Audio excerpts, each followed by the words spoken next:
This week, Siskel and Ebert review Mel Gibson, Jodie Foster, and James Garner in Maverick. A small town isn't big enough for both Mia Farrow and Natasha Richardson in Widow's Peak. Plus a look at the animated sequel, The Return of Jafar.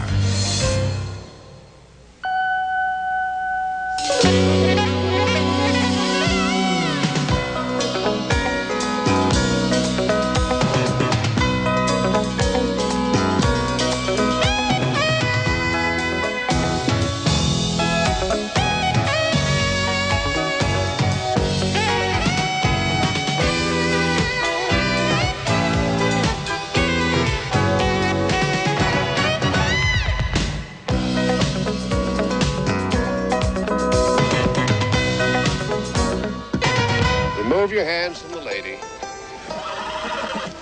Sometimes when you least expect it, your hero arrives. Mr. Cooper, Zane Cooper. Folks call me Coop. It suits me just fine. Coop. Well, this silly-looking creature's named Maverick. Mel Gibson is a light-hearted gambler who tries to talk himself out of trouble, and James Garner is the lawman he's up against in Maverick, one of 5 new movies we'll be reviewing this week on Siskel and Ebert. Also on this show, a new movie starring 3 big actresses, Sissy Spacek, Mia Farrow, and Uma Thurman, and the made-for-video sequel to Aladdin. I'm Roger Ebert of the Chicago Sun-Times. And I'm Gene Siskel of the Chicago Tribune. Our first film is Maverick, and this is a genial Western comedy with likable stars that comes dangerously close to overstaying its welcome.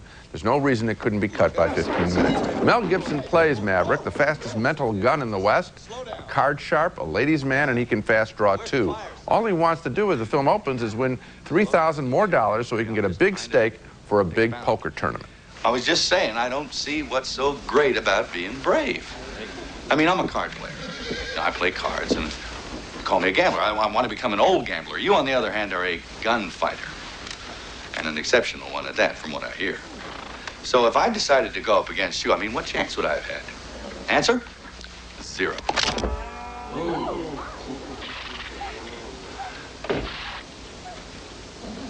Absolutely none whatsoever. In between poker hands, romance finds Maverick, or so he thinks, in the form of Jodie Foster as a poker queen who is very good at sleight of hand. You know what's coming here. Annabelle. How can I possibly go on without my wallet? If you don't give me back my money, I'll have your ass thrown in jail. Damn. Oh, don't get mad at me.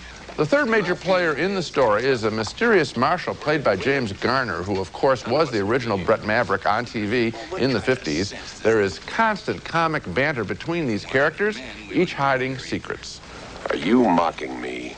We don't want you to get ruffled. Let's just say I was agreeing with you in a totally unusual way. A lot of money has been spent on Maverick. This is a first-class production of a lightweight story. For example, we've seen the runaway stagecoach scene before in countless westerns, but not filmed in quite this luxurious manner.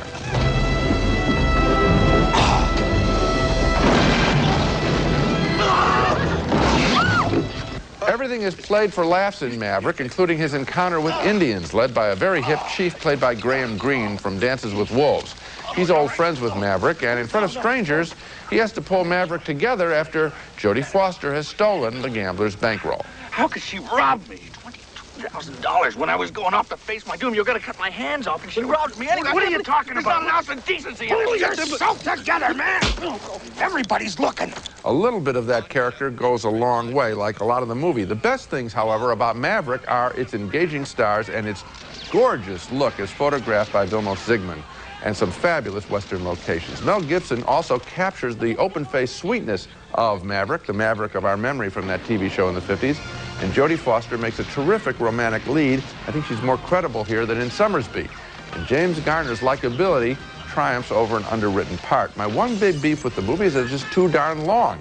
It's full of characters playing tricks on one another, on us. It's the sting squared, and once we catch that rhythm, we want the show to move along and be done with. I'm giving Maverick a thumbs up, but strange as it may sound, I would have liked it a whole lot more if there had been a lot less to it. Well, I'm pretty much in agreement with you on this one, including the likability and sweetness of all of the characters. And you know, Garner on television struck a different note than the other. There were, at one point in the late 50s, I think there were 15 or 20 westerns on TV, and his had a very particular note because of his likability and because of the fact that he didn't take it seriously. And Gibson is really the perfect choice to play this role among today's younger actors, and he's able to find the same things to do. But I agree with you. It is a bit long. On the other hand, it's a good-looking picture, and I'm thumbs up, too. But marginally so. I really am surprised that they couldn't. This is a first-class production. It could have been a little more tightly wound, and it just could have delivered a little more. Then it would have had, some of the surprises would have had some shock. At this point, you're saying, I'm getting ready to leave, and you got 20 minutes to go. Okay, next movie, and our next movie is called Trading Mom, and although it's intended for children and their parents, I imagine it would be a fairly depressing experience for both, and it certainly was for me. As the film begins, three children are restless with the discipline imposed by their hard-working single mom, played by Sissy Spacek. In fact, a family revolt is brewing. Yeah, no wonder Dad left her. Wish we didn't have to be stuck with her. Hey, that's it! What?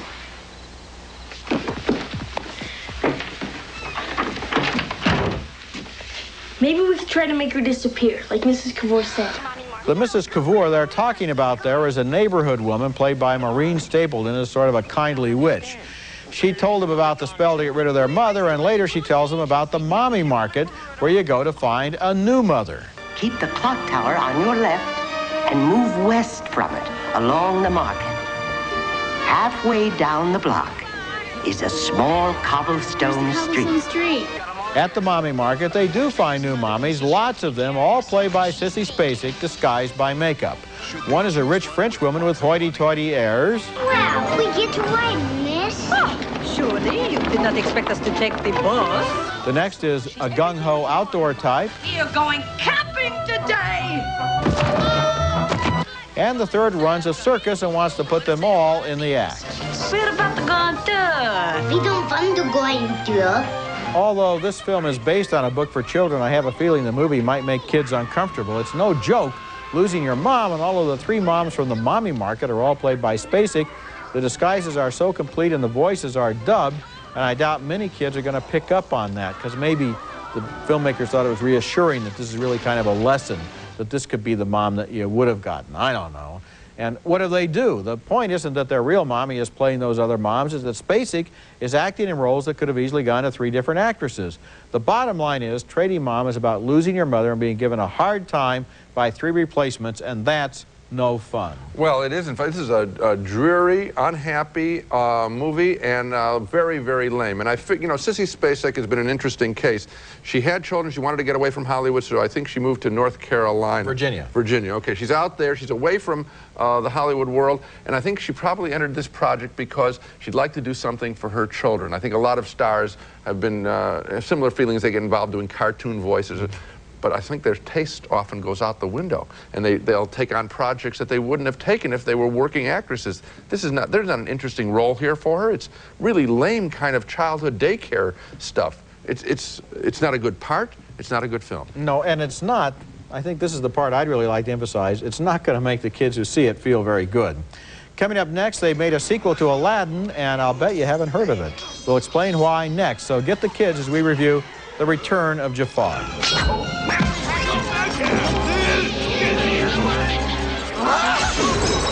Stupid monkey! Put him down, Abismal! Who are you? My friends call me Al. You can call me Aladdin. You know who that is? That's Aladdin, of course, and his monkey Abu in The Return of Jafar, the made-for-video sequel to the smash hit Aladdin. And the fact that it was made for video and not originally for theaters may explain why a lot of people haven't heard about this Aladdin sequel.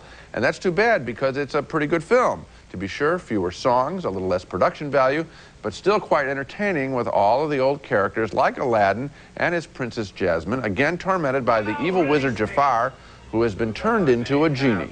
A featured role this time is given to Jafar's parrot, Iago, again with Gilbert Gottfried's comic voice, here being asked by Jafar, trapped in the genie's lamp, to be set free.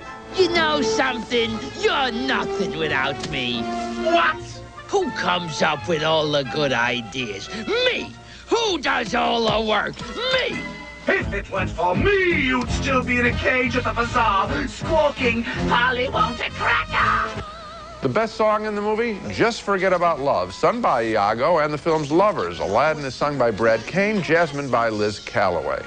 Hi, forget about my heart. I can't forget about my heart. How it felt to fall for you right from the start. I'm still falling. Whatever we may do, whatever you are here for me, and I'll be there for you. I'll be there to wish, to want, to wander, to find the sun through rain and thunder. A cozy rendezvous. Yes, please.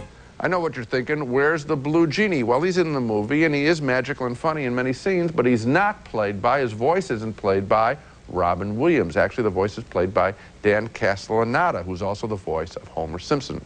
And I bet that fact that Robin Williams isn't in the movie is part of the decision to go directly to video with this project.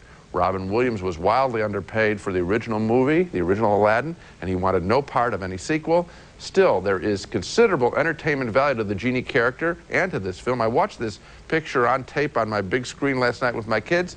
We all enjoyed it. So a positive review from me, but you have to go to a video store to find it, for The Return of Jafar. I give a thumbs up, too. I think the reason they didn't release it theatrically is they've got The Lion King coming out this summer. They have a big animated release every summer. Right. So there isn't room in the rotation for a sequel yet. This was the biggest animated movie ever made. At that time. So it's kind of clever to bring out a sequel on video. And it's interesting that they did push it a little bit. I like the fact that really a lot of the action hinges on Iago this time, who has a change of heart. I mean, he started out being Jafar's henchman, Jafar's henchman, and he turns out to be a good guy here. He struggles. There are a couple of times when he wants to just sit it out, and he's not going to get involved, but then he does come through, and that's interesting. I'm glad they were able to keep Gilbert Gottfried in that role. When we come back, Natasha Richardson is the new widow in town, and Mia Farrow can't stand her in Widow's Peak. There were too many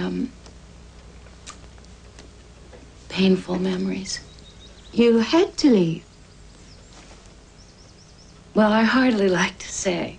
I'm sure.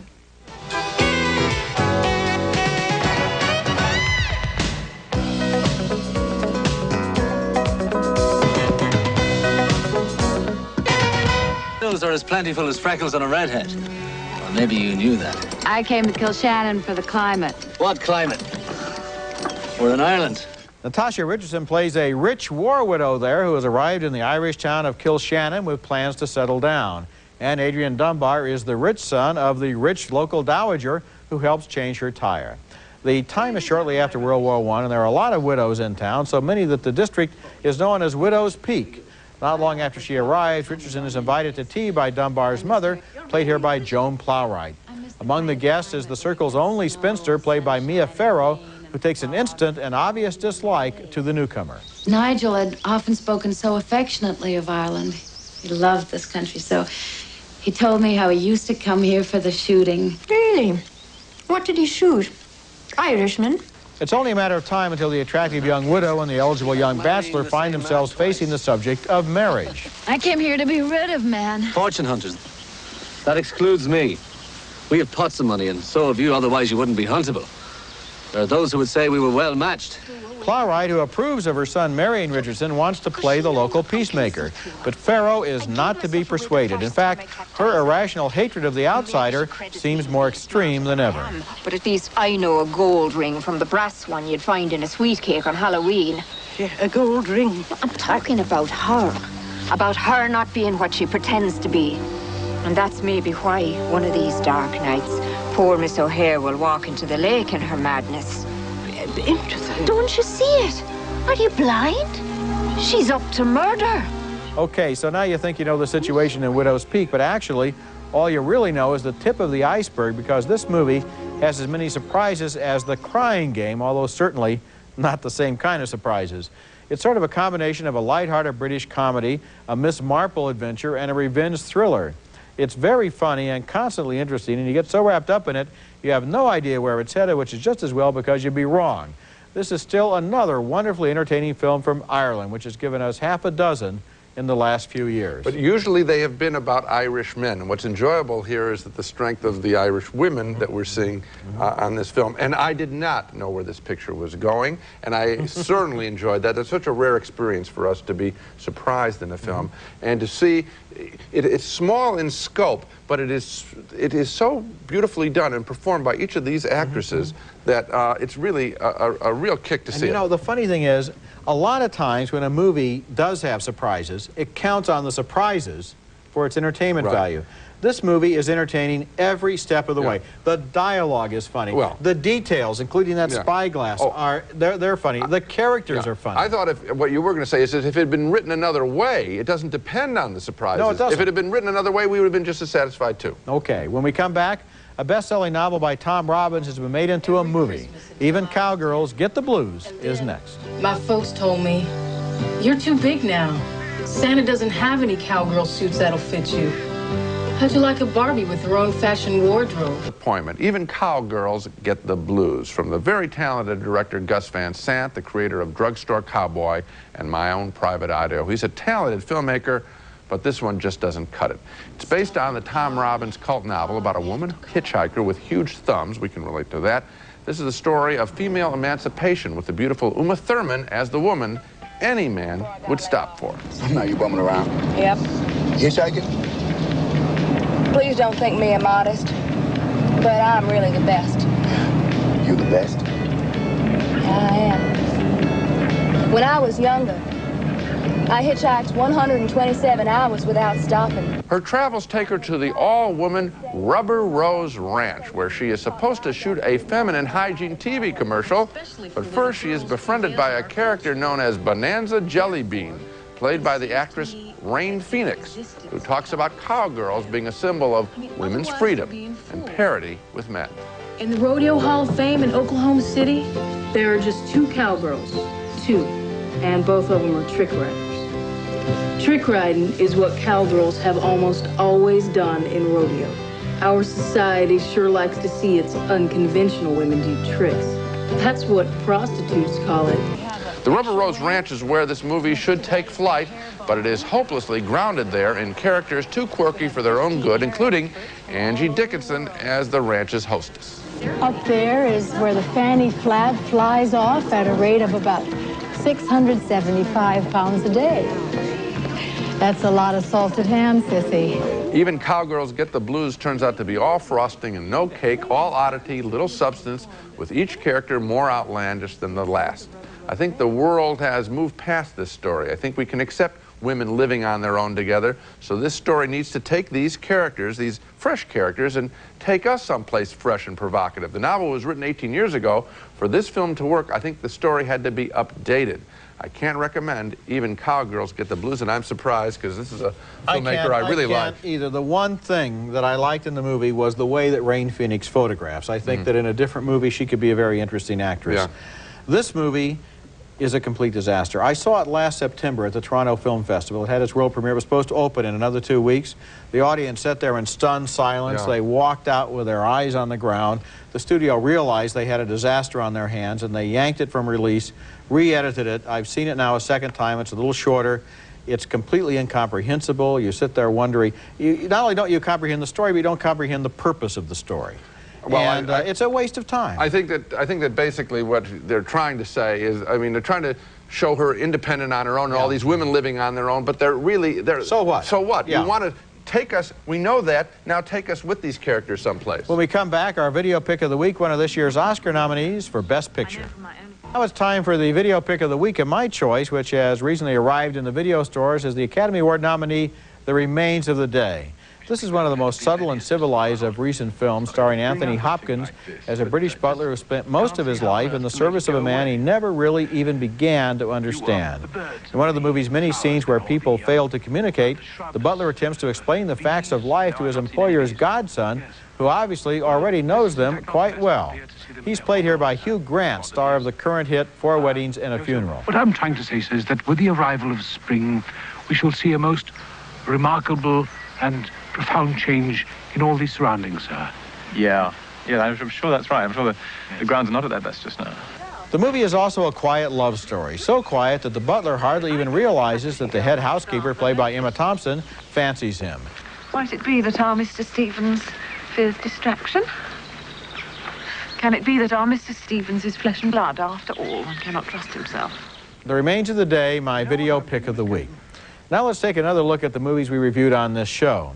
We both voted thumbs up for Maverick, the good-natured film version of the classic TV Western with Mel Gibson, Jodie Foster, and James Garner back in his own territory. But it could have been shorter. 2 big thumbs down for Trading Mom, an awkward and disturbing movie about 3 children who try to trade their mom in for 3 new models. The Return of Jafar gets 2 thumbs up with this sequel to the big animated hit Aladdin. It's got some nice songs, some funny moments, but it's only on video. It's not in theaters. 2 big thumbs up for Widow's Peak, a charming and surprising Irish film that has some smiles, and then it packs a wallop. And 2 very big thumbs down for the confused, disorganized, and pointless Even Cowgirls Get the Blues, which is bewildering to watch and painful to remember. So the best of the bunch is Widow's Peak, but also The Return of Jafar, surprisingly good. It is available on home video. Okay, that's it for this week. Next week we'll be back with a special show called Our Favorite Movies for Kids. 10 movies we recommend for children and the grown-up kids that they live with. That's next week, and until then, the balcony is closed.